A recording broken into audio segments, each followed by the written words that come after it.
राधे राधे प्यारे भक्तों, शाम सदा शिव चैनल में आप सभी का स्वागत है। आज हम आपके लिए लेकर आए हैं पौष मास महात्म्य अध्याय 9। तो आइए सुनते हैं। पौष मास का हर दिन शुभ है, 9वां दिन है। अति विशेष कथा के हर भावना छुपी है। हमें तो जीवन का मूल संदेश ओम भास्कर नमः हरे कृष्णा। आज के 9वें दिन की कथा हम जीवन की आस्था और सत्य के मार्ग पर चलने की प्रेरणा देती है। आइए आज की कथा को सुनकर हम अब सभी अपने जीवन को पवित्र करें, शुभ बनाएं। श्री नारायण मुनि कहते हैं, नारद राजा घर लौट तो गया, उसके मन में युद्ध की भी बात भरी रही। इससे उनकी आंखों से न संग्रह करके फिर जमदंगी मुनि के आश्रय पर जाकर आश्रम को दोबारा घेर लिया। राजा की विशाल सेना को देखकर जमदग्नि मुनि के आश्रम वास भय से मूर्छित हो गए। तब महर्षि ने मंत्रोच्चार पूर्वक बाणों का ऐसा जाल बिछाया कि उससे आश्रम पूरी भूमि पूरी तरह ढक गई। सारी सेना उसी के आबद्ध हो गई। तब राजा ने रथ से उतरकर महर्षि को नमस्कार किया। महर्षि ने उसे आशीर्वाद दिया। राजा ने फिर आक्रमण कर दिया। इस प्रकार कई बार राजा आक्रमण करता रहा, मूर्छित होता रहा, पर क्षमाशील मुनि ने उसका वध नहीं किया। बड़ा घोर युद्ध होता हुआ अंत में राजा कीर्ति व अर्जुन गाघात से जीवन विसर्जन कर दिया। शक्ति भगवान विष्णु के पास चली गई। तब मुनि को वध के बाद जगत में हाहाकार मच गया। कपिला गौ की तात तात कहकर पुकारती हुई गोली की प्रस्थान कर गई। फिर राजा कीर्तिवरी अर्जुन ब्रह्म हत्या जनिन पाप का प्रसिद्ध करने वाली राजधानी को लौट गया। उधर पवित्रता महर्षि पत्नी रेणुका अपने पति के मरने के अत्यंत दुखी होकर रोने लगी। वे अपने पुत्र परशुराम को पुकारने लगी। उस समय योगी परशुराम पुष्कर में थे। उसी क्षण मानस गति से चलकर माता के पास आ पहुंचे। उन्होंने आते ही माता को प्रणाम किया। पिता की अत्यश्रेष्ठी क्रिया को तैयारी की जात कर माता से युद्ध न करने का अनुरोध करने पर भी भावुक परशुराम ने 21 बार पृथ्वी को क्षत्रियहीन होने की प्रतिज्ञा ली। राजा कीर्ति अर्जुन के वध करने का प्रण किया। फिर विलाप करती हुई पति शोक पीड़िता माता को समझाते हुए बोली। परशुराम जी ने कहा, माता को जो पिता की आज्ञा भंग करने वाले तथा पिता के सिहक का वध नहीं करता, वह मान मूर्ख है। उसे निश्चय ही नरक में जाना पड़ता है।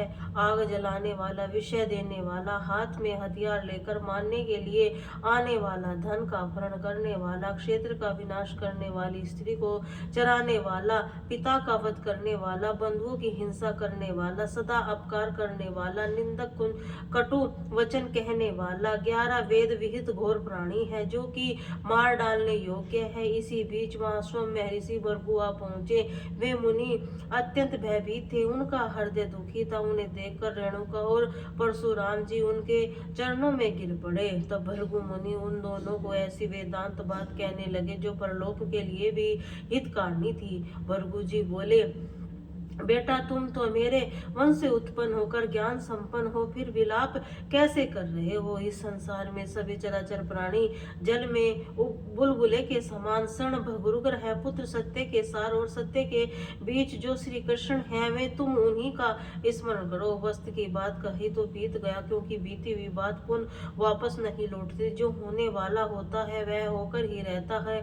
आगे भी जो होने वाला होगा वह होकर ही रहेगा, क्योंकि प्रबंध जन्य कर्म सत्य कहा होता है। भला कर्म फल भोग को कौन हटा सकता है? इसीलिए बेटा, अब तुम प्रयत्न पूर्वक श्री कृष्ण का भजन करो।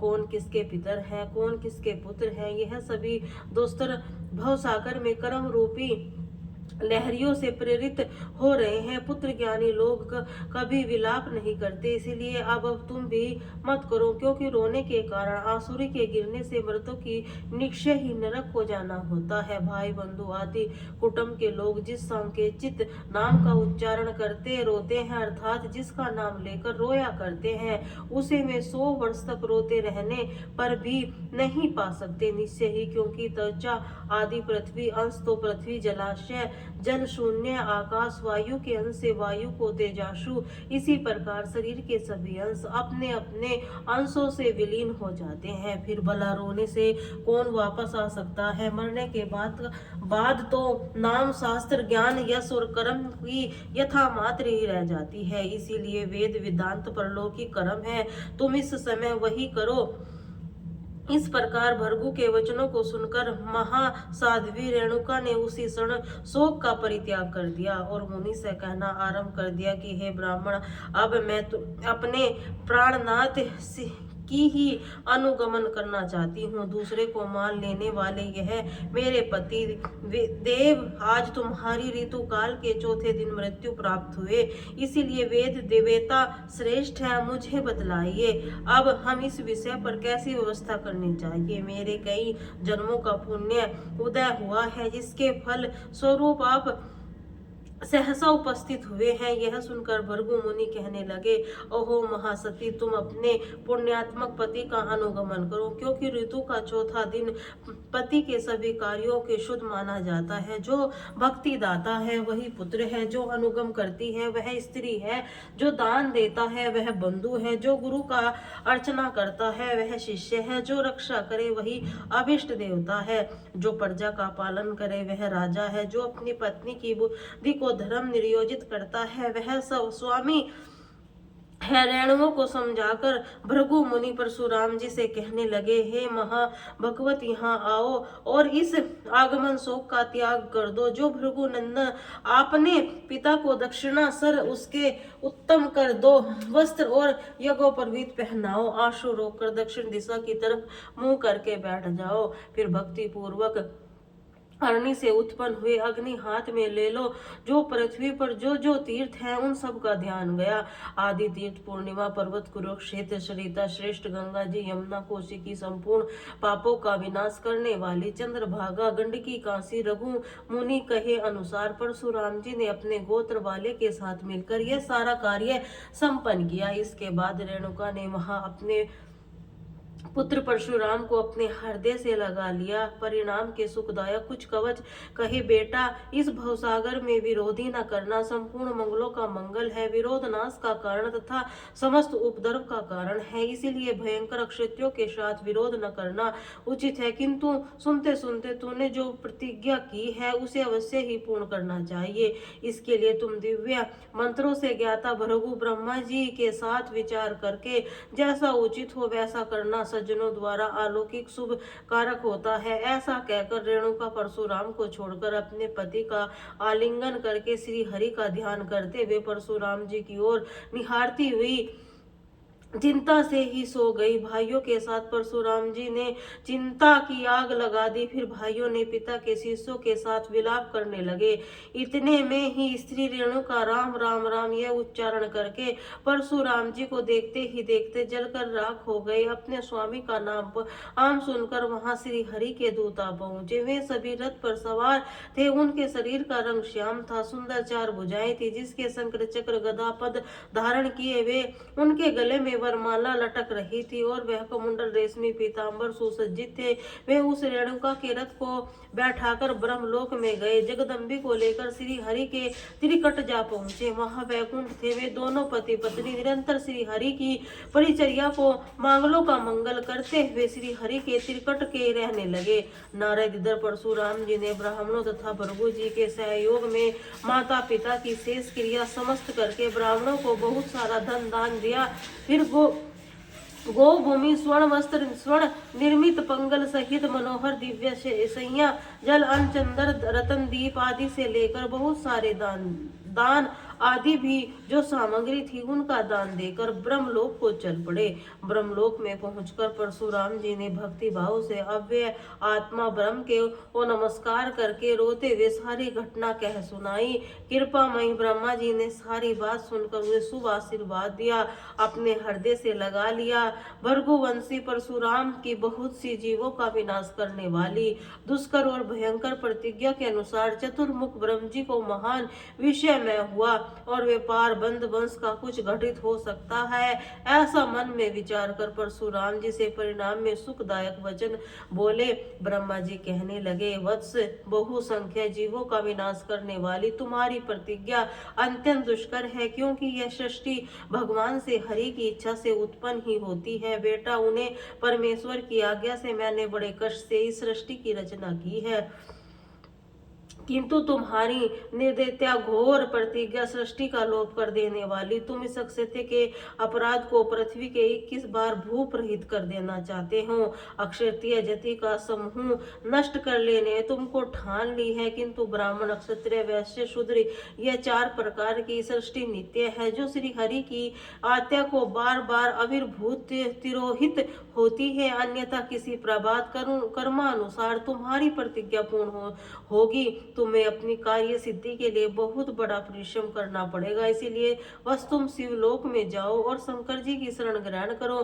क्योंकि भूतल पर बहुत से नरेश शंकर जी का भक्त हैं। जब वे भक्ति स्वरूपा पार्वती जी के शंकर जी के दिव्य कवच को धारण करके खड़े होंगे, तब महेश्वर की आज्ञा के बिना उन्हें मारने पर समर्थ हो सकता है। इसीलिए जो विजय का कारण और शुभ कारण है, उस उपाय को तुम यत्न पूर्वक करो, क्योंकि उपाय पूर्वक आरंभ किए गए कार्य की सिद्धि होती है। इसीलिए तुम शंकर जी से श्री कृष्ण के मंत्र और कवच को ग्रहण करो। यह वैष्णव तेज परम दुर्लभ है, उसके प्रभाव से तुम सेव और शांत दोनों तेजों को विजय पा सकोगे। जगदीश्वर शिव तुम्हारे जन्म जन्मांतर के गुरु हैं, इसीलिए तुमने मंत्र ग्रहण करना तुम्हारे लिए युक्त नहीं है, क्योंकि जो पुण्य युक्त होता है वह विधि कर्म भोग से ही मंत्र स्वामी स्त्री गुरु और वे देवता प्राप्त होते हैं। जो जिनके पास स्वयं ही उपस्थित होते हैं वह अटल सत्य है। जैसे भृगुनंदन, तुम त्रिलोक के विजय नामक श्रेष्ठ कवच ग्रहण करके 21 बार पृथ्वी को भूख हित पर डालोगे। दानी शंकर जी तुम्हें दिव्य पशुप्रात प्रदान करेंगे। उस दिव्य मंत्र से के बल से तुम अक्षत्रिय समुदाय को अवश्य ही जीत लोगे।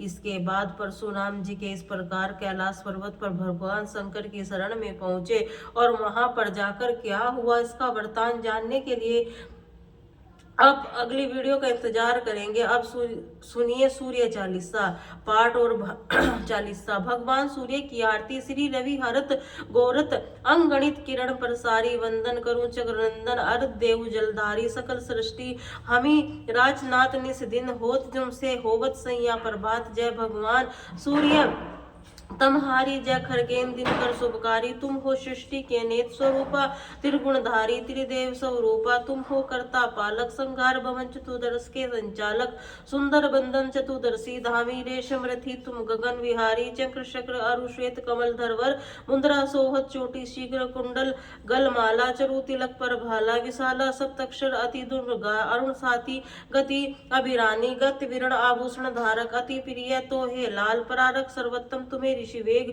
मित्र कहे, तुमको सब वेदा पंच देवी पूजे जाते, मन वांछित फल साधक पाते। द्वादश नाम पर जग उद्यारा, रोग शोक और कष्ट निवारक। मां कुंती तब ध्यान लगायो, दानवीर सुत को पायो। राजा युधिष्ठिर तब अब सब गायो, अक्षय पात्र वन पायो। शस्त्र त्याग अर्जुन अकूरा, बन आदित्य हृदय पायो। संध्या चल मार्ग में आयो, हाहाकार तीन छायो। मुनि अगस्त गिरी गर्भ मिटायो, निज तपल विधिन नवायो। मुनि अगस्त महिमा गाई, सुमिन भजय रघुराई। बोरक मथुर जब जाना, मुख से ही लीले हनुमाना। तब बंदन शनि देव कहयो, पवन के सूत शनि तीर मिटा के। यज्ञ स्तुति तुम्हारी भेंट, सुकल यनुनंदन तीन सुख मुखी। निरंतर जब कृष्ण सुदर्शन, भानु स्वरूपा मनन तोहे। ओमकारा स्वरूपा मनन आत्मा करो काल स्वरूपा। दिग दिगंबन तेज प्रकाशा, उज्ज्वल रूप तुम ही हो।